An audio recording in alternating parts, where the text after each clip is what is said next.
Hello, Dave here. I'm on Yarm Road, and this is Yarm Road Methodist Church. I've done a little video on this place before, but I wanted to revisit it again for a couple of reasons. But firstly, I just want to point out a few strange facts, really, that if I turn around this way, the sun's a bit bright. But we have a church up there, which is one. We have one here. Church number 2.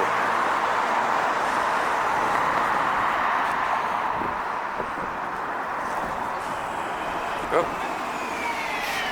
That's our Methodist church we're looking at. That's number 3. Number 4 is actually blocked by this bus, and I'll show you when it moves. But the thing that gets me with a place like this is surplus to requirements. Things that, hang on, I'll just turn around there. So there, church number 4.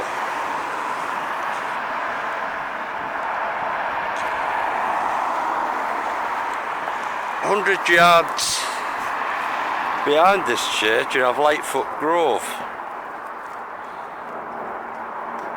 It's another church. 100 yards beyond that, you have Trinity Church. If you go down the bottom of Yarm Road here, if you turn left, you've got Oxbridge Church. If you turn right, there's another church 200 yards down on your left. I was counting this morning with my son, and within the space of 500 yards, there is 9 churches. But what I'll do, I'll cross over the other side and explain a bit more when I get over there. It's a bit quieter. Right, back round the side, it's a little bit quieter. It's windy, but quieter. But with churches, firstly, I don't believe the oranges, how these originated. I don't believe that religion built them. I believe they were built for another purpose originally. Because I've got to ask the question, which I do. Why are these type of things necessary on a church? What are the towers for? What do they do? Is it just decoration? Well, I don't think it is.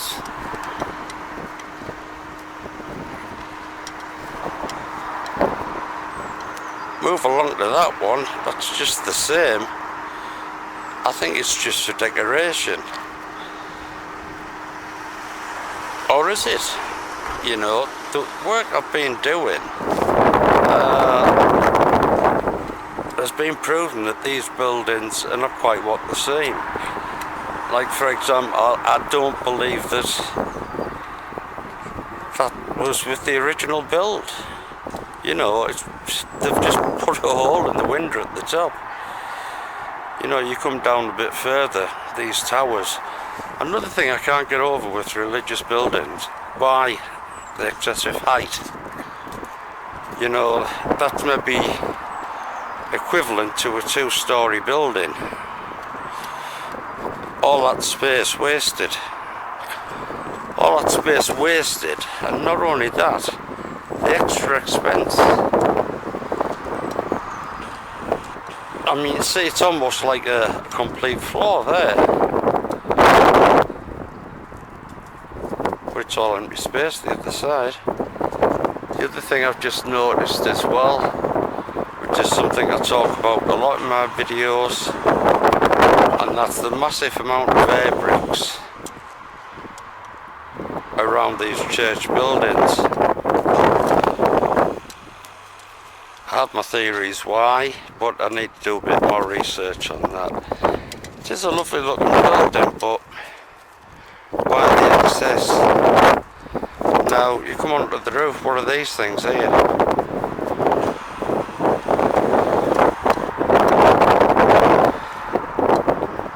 Just have another look. there's another one there. What they actually are smaller versions. Just pull out a bit.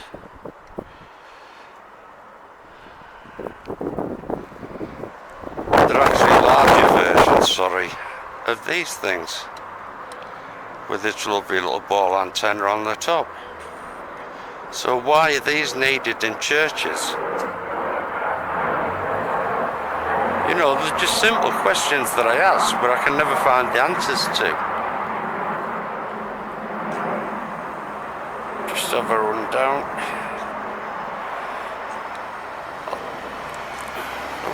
Fan come on.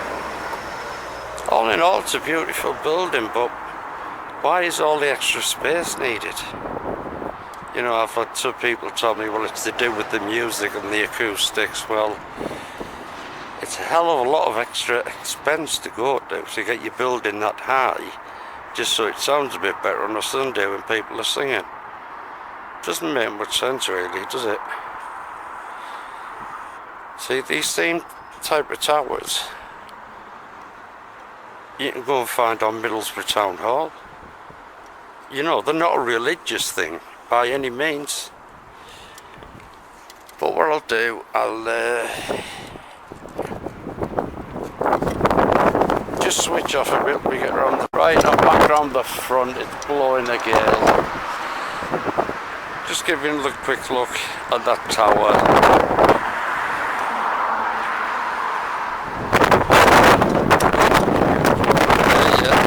And the clock, which I'd like to say is printed at a later date. We have what I call capacitors on the top there. I'll link the video in the descriptions box what I mean by capacitors and how to recognise them.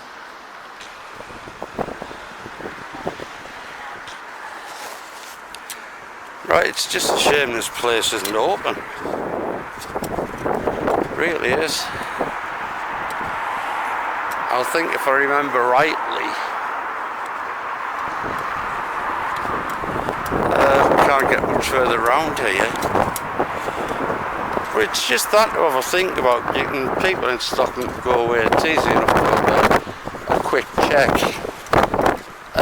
The massive boom in church building during the Victorian era. Now here we go, that's that thing. I'd love to know what it is.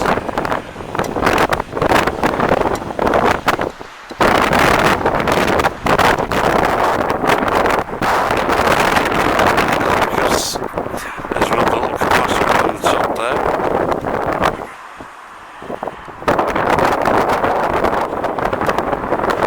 What I always go on about a lot. The massive amount of air vents to control the flow of air going through the cavity walls, because all these churches have cavity walls,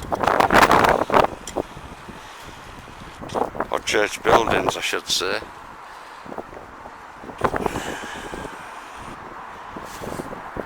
Right, I'll just move out a bit because that thing up there, when I move back out and show you on the main roof,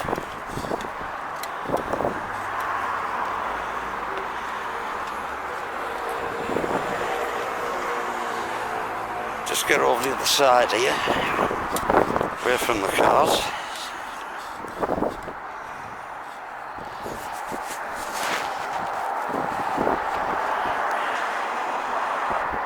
See that thing there?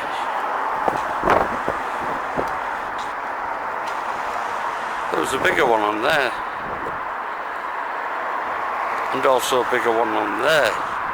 Now why are these needed, and what are they for churches? You know, what bearing does these have on religion? That's all I want to know, but I can't get the answers to them questions. So have a little look again at the tower. The light's not too good.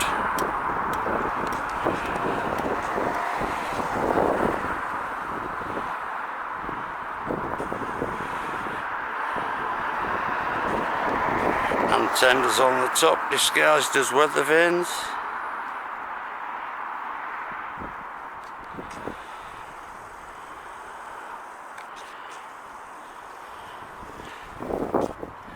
Anyhow, it's a lovely building, really is. Oh, I've just actually spotted another one. Move along the building. There's another one up there.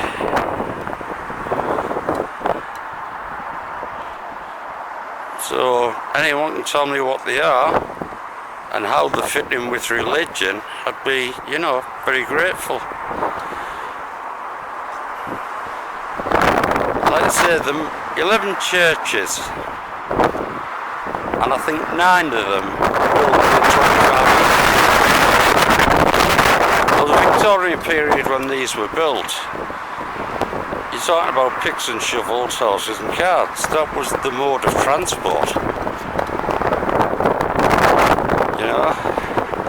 And the thing is, photography. When this place was built, photography was of quite high standard. It's not the type of thing that everyone would have in the house, a camera, but town officials and people with a bit of money would have a camera. But you go try finding any pictures of these places being built, and by being built I mean from foundation up over, and you just won't be able to find it. You know, all these churches I've just pointed out along here, go try and find pictures of the thing being built, because photography was quite well advanced by then, and there'll be nowhere to, you know, you just won't find any pictures of that. Because, as I've said, I do believe that these places were occupied by religion in the 1800s. I don't believe that they were built from scratch. That's why when you go start checking Stockton record books of the date when these places opened and the date when the foundations were built and that type of thing, there's very little information about it. But anyway, I've rabbited on a bit too much. But just, you know, for people of Stockton, anybody can come up with the reason why the 9 churches in the space of 25 years. You know, that's one hell of a lot of work. Anyway, I'll catch you later. Bye for now.